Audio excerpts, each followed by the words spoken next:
Paano mag-start ng copy trading with FCAT sa VT Markets? So step 1, dapat meron ka nitong registration link na nasa baba na nakikita mo. So saan mo pwedeng makuha yung registration link na yan? Pwedeng number 1 is isend ko sa'yo if mag-message ka sa akin. Pangalawa is pwede mong makita sa aming TikTok page. So nakalagay doon, naka-specify VT Markets link. So yan yung i-click mo. And then, pangatlo, makikita mo rin yan sa ating YouTube. So, nasa description, andyan yung ating registration link. But please take note, yung dalawang importanteng bagay. Number 1, do not reload or refresh the page. So, once na kinlik mo yung link, wag mo i-refresh, wag mo i-reload.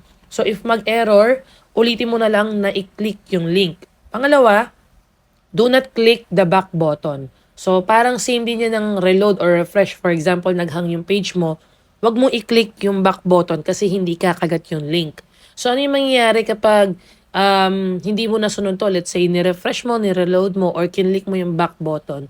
So, ang mangyayari is mapupunta ka sa ibang office sa VT Markets and possible, mahabang proseso pa para ma-register ka under sa Philippines. So, pinakamaganda is make sure na pag kinlik mo yung link, just like ngayon,